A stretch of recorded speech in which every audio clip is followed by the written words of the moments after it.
आइए देखेंगे। आज का हमारा टॉपिक है human heart.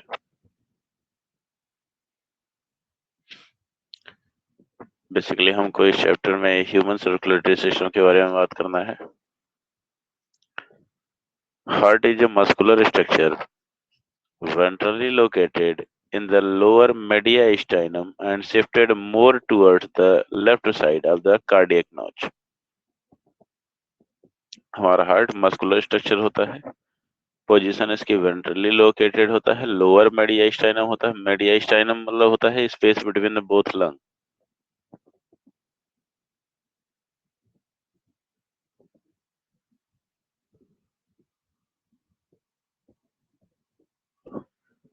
Space between both lungs, दोनों लंग्स के बीच का जो स्पेस होता है उसको मेडियास्टाइनम बोलते हैं। And shifted more towards the left side of in the cardiac notch. Left side के लंग में एक कैविटी पाई जाती है जिसको हम कार्डियक नॉच बोलते हैं। पिछले चैप्टर में आपको बताया गया था that provide the place for the heart. हमारे हार्ट के लिए एक प्लेस प्रोवाइड करता है। लेफ्ट साइड के लंग के मीडियल सरफेस की तरफ एक कैविटी पाई जाती है। Heart is mesodermal in origin. Heart की जो ओरिजिन होती है वो मेजोडर्मल होता है। That means it is made up from the mesodermal tissue. Weight male में 300 ग्राम, फीमेल में 250 ग्राम नियर अबाउट होता है। लेंथ इसकी 12 सेंटीमीटर लॉन्ग होता है और 9 सेंटीमीटर विड्थ होती है। Heart is inverted triangular shaped which is slightly tilted. थोड़ा सा झुका हुआ होता है और इनवर्टेड ट्रायंगुलर शेप होता है, उल्टे त्रिभुज के आकार का। Base of the heart is formed from by the right and left atria, but apex is formed by only left ventricle। जो हार्ट का बेस होता है,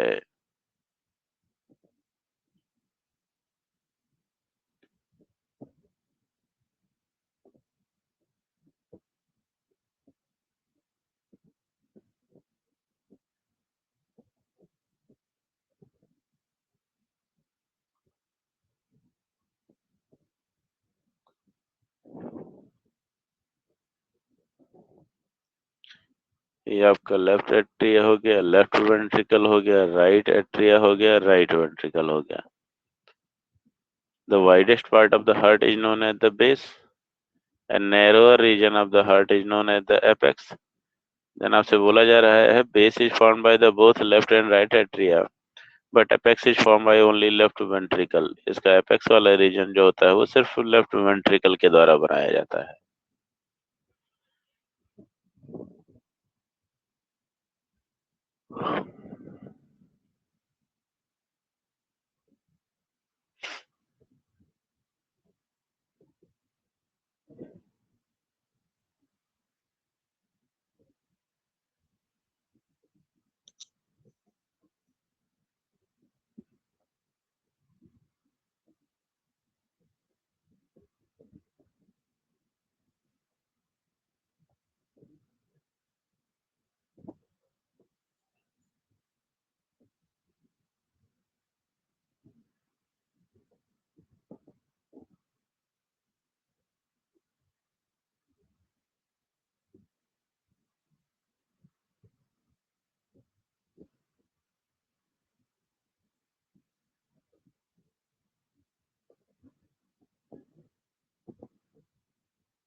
देखिएगा, कार्डियक मसल्स जो होता है, ये हमारा हार्ट होता है दो लेयर से कवर्ड होता है। Heart is surrounded by double layer of pericardial membrane. दो लेयर होती हैं पेरिकार्डियल मेम्ब्रेन की। That is outer parietal pericardium, सबसे बाहर पेराइटल पेरिकार्डियम, और अंदर की तरफ होता है विसरल पेरिकार्डियम या विसरल पेरिटोनियम। इन दोनों के बीच में एक स्पेस होता है। ये कहलाता है पेरिकार्डियल कैविटी। क्या कहलाएगा? Pericardial cavity. और यहाँ पर एक फ्लूइड भरा होता है जो फ्रिक्शन को रिड्यूस करता है, उसी को बोलते हैं pericardial fluid.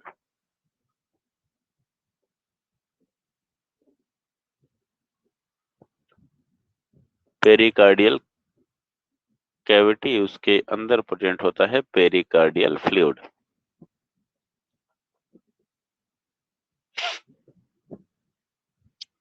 Space between the both pericardial membrane is pericardial cavity filled with the pericardial fluid secreted by only inner visceral pericardium। Underline कर लीजिएगा, इनर विसरल पेरिकार्डियम ही फ्लूइड को सिक्रेट करता है। Pericardial fluid prevent the friction between the pericardial membrane. ये दोनों membrane के बीच में friction को रिड्यूस करता है। जब हार्ट आपका कॉन्ट्रैक्ट रिलैक्स होता है तो उस दौरान ये फ्रिक्शन को रिड्यूस करता है। Heart wall is made up of 3 layer. Heart की वॉल 3 लेयर से मिलकर के बनी हुई होती है।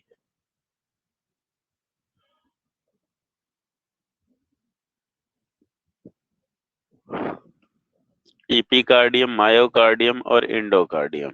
देखिएगा,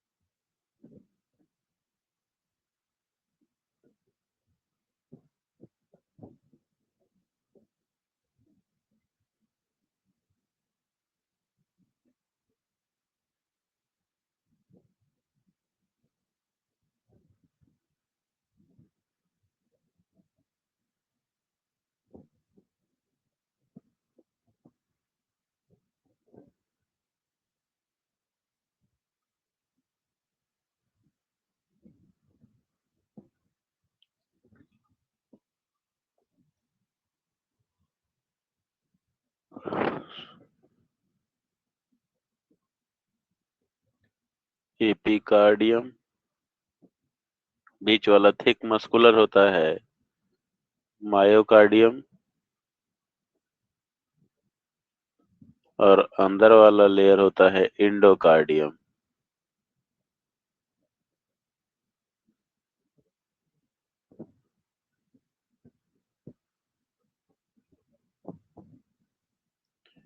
तो हार्ट की मसल 3 लेयर से मिलकर के बनी होती है, इपिकार्डियम, मायोकार्डियम और इंडोकार्डियम, जिसमें से मिडिल थिकेस्ट होता है। Outer peri epicardium mesodermal in origin and form by the visceral pericardium. Visceral pericardium के द्वारा ही बनाया जाता है। Myocardium, middle thickest mesodermal layer formed by the cardiac muscles. Cardiac muscles are the specialized muscles that are only present in the heart. Innermost endocardium. Endocardium endodermal epithelial layer named as the endothelium। सबसे अंदर वाली layer जो होती है endothelium होती है। Externally, atria and ventricle are separated by the coronary sulcus। अगर आप हार्ट को ध्यान से देखेंगे तो आपका हार्ट जो है एक्सटर्नली यहाँ से यहाँ पे एक कोरोनरी सल्कस पाया जाता है। इसकी मदद से ये बटी हुई होती हैं 2 पार्ट में, एट्रिया और वेंट्रिकल में। During ventricular systole atria hangs over it form the auricle. Ventricle जब कॉन्ट्रैक्ट करता है तो एट्रिया ऐसे लगता है कि इसके ऊपर जो है लटक गया है इस तरीके से दोनों साइड से, तो इसको हम ऑरिकल बोलते हैं। And during the auricular systole coronary sulcus appears in the form of the auricular appendages. ये ऑरिकुलर अपेंडेजेज के फॉर्म में नजर आती है।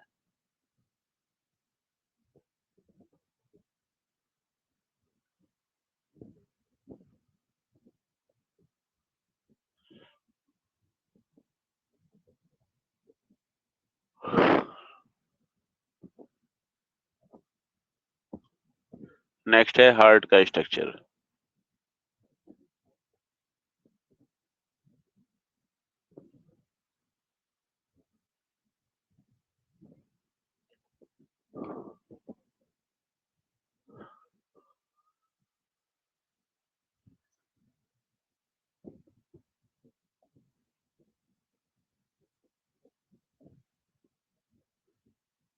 तो इसके लिए 1 मिनट वेट करेंगे, फिर हम लोग डायग्राम बनाना शुरू करेंगे।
देखिए, ये ह्यूमन हार्ट का स्ट्रक्चर है, इसको आप सभी लोग ड्रॉ कर लेंगे अच्छे से।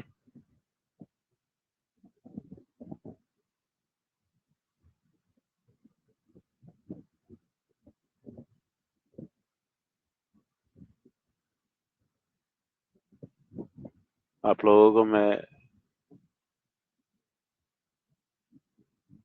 3 से 4 मिनट का समय देता हूँ, इस दौरान आप सभी लोग डायग्राम को ड्रॉ कर लें।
देखिए हार्ट के स्ट्रक्चर को अगर हम ध्यान दें तो हमारा हार्ट जो होता है वो 4 चैम्बर्ड होता है। इसको एक्सटर्नली डिवाइड करता है कोरोनरी सल्कस और इंटरनली डिवाइड करता है सेप्टा। अब देखिए सेप्टा कई तरह के होते हैं। एक पहला सेप्टा जो एट्रिया और वेंट्रिकल को डिवाइड करता है, ये इसको बोलते हैं atrio ventricular septa. Further atria को दो पार्ट में डिवाइड करने के लिए एक सेप्टा पाया जाता है, इसको इंटर एट्रियल सेप्टा बोलते हैं। और फर्दर वेंट्रिकल दो पार्ट में डिवाइडेड होता है with the help of inter ventricular septa. Right side of heart जो होता है हमारा डीऑक्सीजनेटेड ब्लड रिसीव करता है from the different part of the body. पहला इंफीरियर वेना केवा के थ्रू, जो हार्ट से निचला हिस्सा है हमारे बॉडी का, वहां से डीऑक्सीजनेटेड ब्लड कलेक्ट करने का काम करता है इंफीरियर वेना केवा, या इसी को प्री केवल बोलते हैं। यह है सुपीरियर वेना केवा। हार्ट की पोजीशन से ऊपर जितना भी बॉडी पार्ट है वहां से डीऑक्सीजनेटेड ब्लड कलेक्ट करने का काम है सुपीरियर वेना केवा का, या फिर इसी को हम बोलते हैं प्री केवल। क्या बोलते हैं? प्री केवल। और तीसरा जो है ये है कोरोनरी साइनस। ये हार्ट की मसल से डीऑक्सीजनेटेड ब्लड को कैरी करता है। हार्ट के मसल से डीऑक्सीजनेटेड ब्लड को कलेक्ट करता है और उसको राइट साइड एट्रियम में पोर कर देता है। अब ध्यान देंगे इन तीनों की ओपनिंग पर, सुपीरियर वेना केवा की ओपनिंग पर भी वॉल प्रेजेंट है, इंफीरियर वेना केवा की ओपनिंग पर है, एंड कोरोनरी साइनस पर भी है ओपनिंग। तो इनकी ओपनिंग को एक वाल्व के द्वारा गार्ड किया जाता है, जो कि सुपीरियर वेना केवा में होता है Haversian valve, inferior vena cava में होता है Eustachian valve, and coronary sinus में होता है थिबेसियस वाल्व।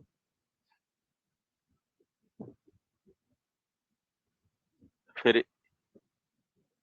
राइट साइड एट्रिया से वो आपका ब्लड जो है राइट साइड वेंट्रिकल में जाता है।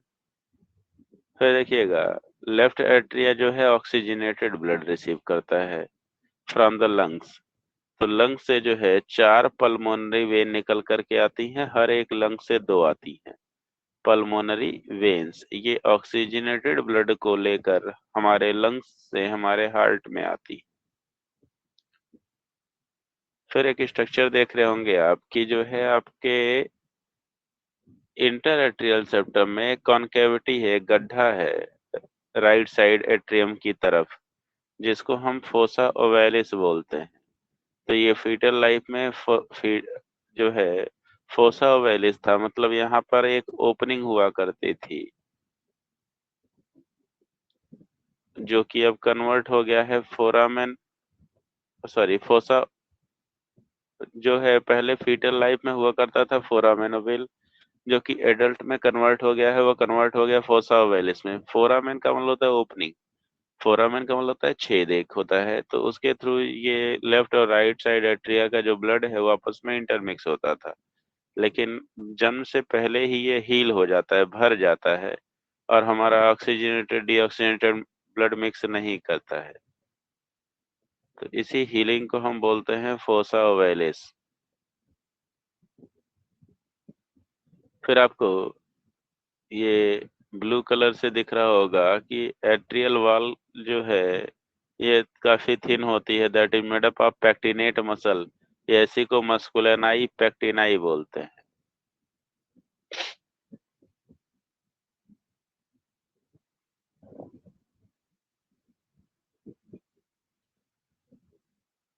हार्ट की वॉल से डीऑक्सीजनेटेड ब्लड रिसीव करने का काम करता है कोरोनरी वेन और coronary capillaries.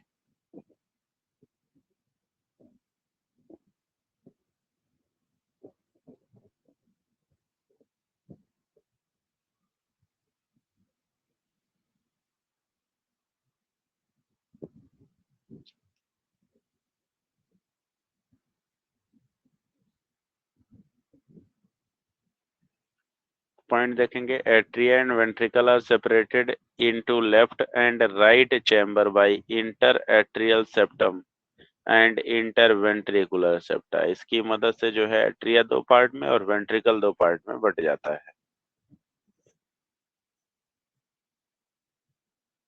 A concavity is present in the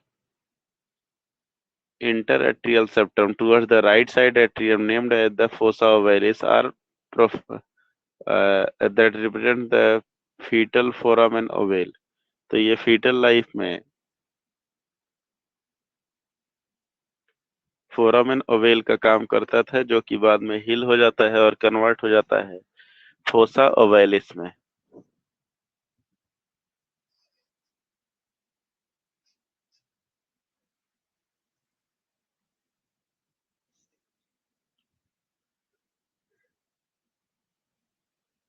wall of atria wall of atria is thin and made up of pectinate muscle. Underline कर लीजिएगा कि एट्रिया की वॉल थिन होती है और पैक्टिनेट मसल से बनी हुई होती है। Atria pump its blood to the corresponding side of ventricle. तो इसको ज्यादा प्रेशर की जरूरत नहीं होती है, क्योंकि एट्रिया को अपना सारा ब्लड जो है वेंट्रिकल में भेजना होता है, तो इसलिए इसका मस्कुलेचर जो होता है कंपैरेटिवली थिन होता है।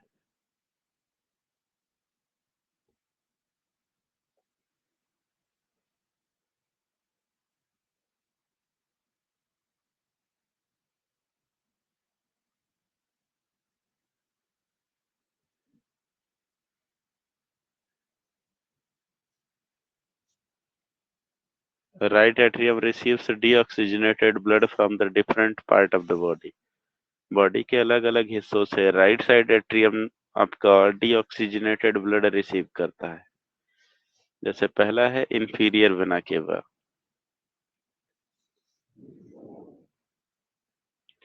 इसको पोस्ट केबल बोलते हैं, और सुपीरियर वेना केवा को प्री केबल बोलते हैं।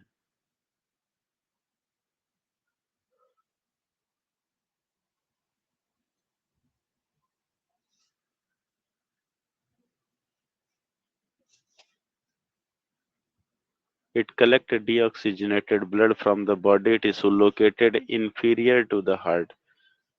ये हार्ट से नीचे जितना भी बॉडी पार्ट होता है, वहां से ये डीऑक्सीजनेटेड ब्लड रिसीव करता है।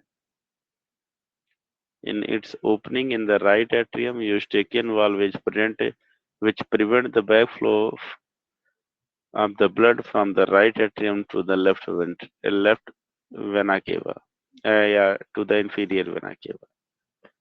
The right side atrium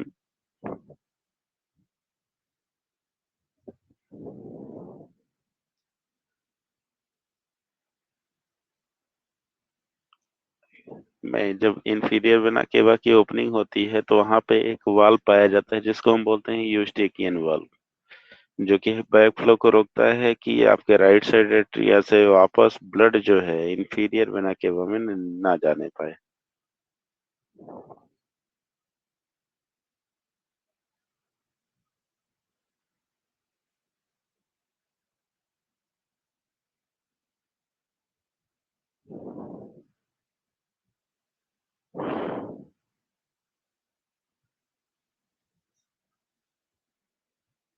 Eustachian valve opens in the right atrium and represent the sino-auricular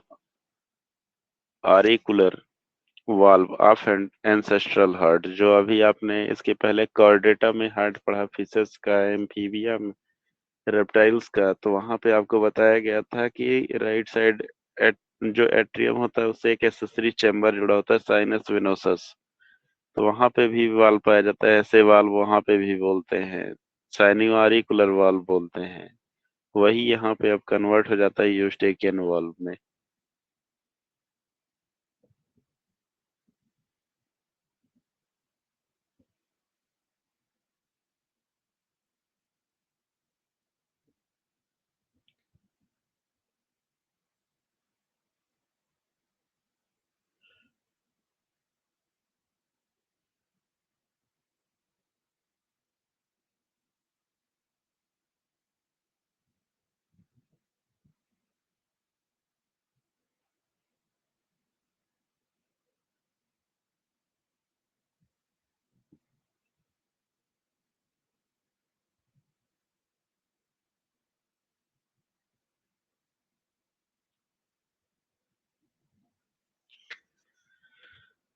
दूसरा है सुपीरियर वेना केवा, या इसी को प्री केवल बोलते हैं।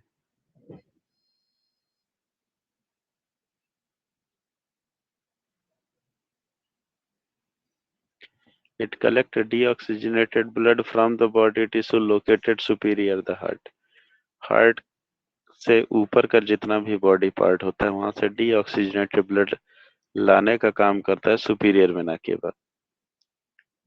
Its opening in the right atrium, that is Haversian valve, is present, which prevent the backflow of the blood into superior vena cava.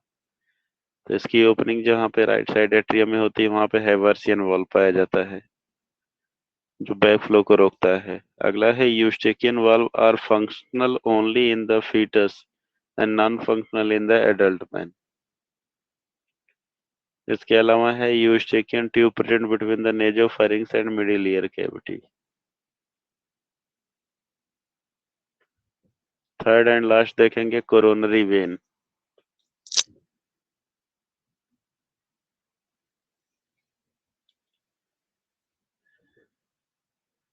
Collect deoxygenated blood from the heart wall via the coronary capillaries, and it first opens into the coronary sinus, which ultimately into the right atrium chamber. Coronary veins deoxygenated blood को collect करती हैं, लाती हैं coronary sinus में, और coronary sinus उस blood को पोर कर देता है राइट साइड एट्रियम में।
At the opening of coronary sinus into right atrium, sebaceous valve is present to prevent the backflow of the blood from the right atrium. Coronary sinus की opening पर sebaceous valve पाया जाता है जो back flow को रोकता है।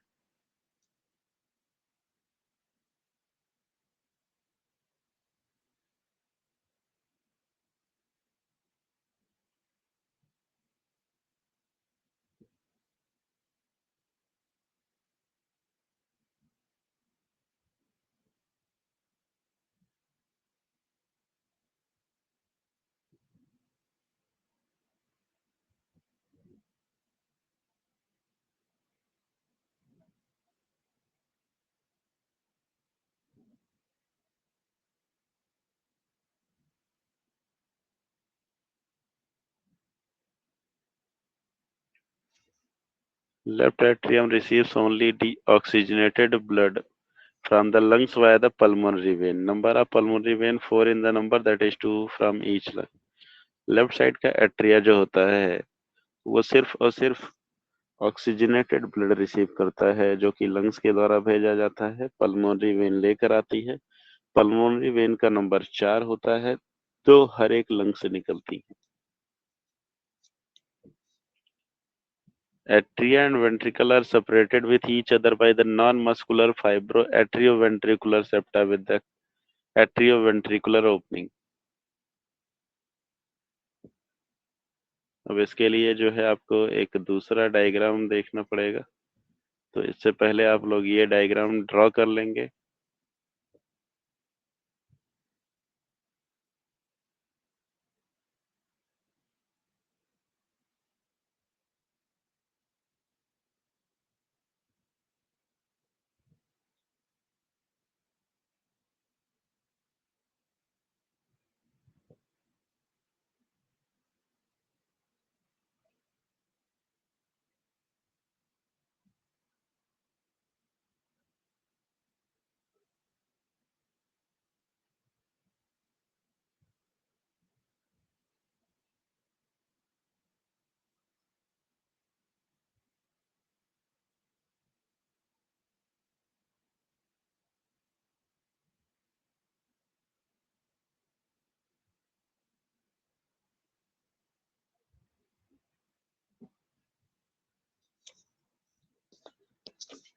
तो इस डायग्राम को आप सभी लोग ड्रॉ कर लेंगे।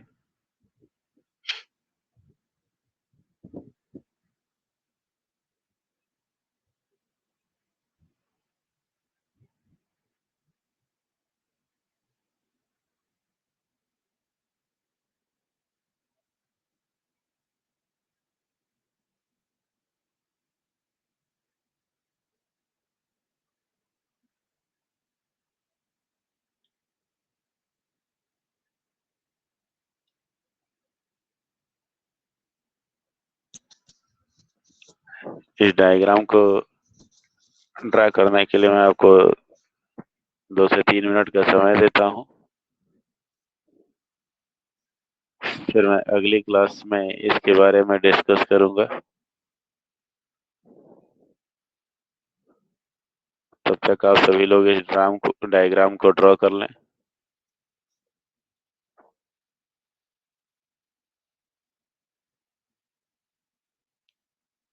Okay students.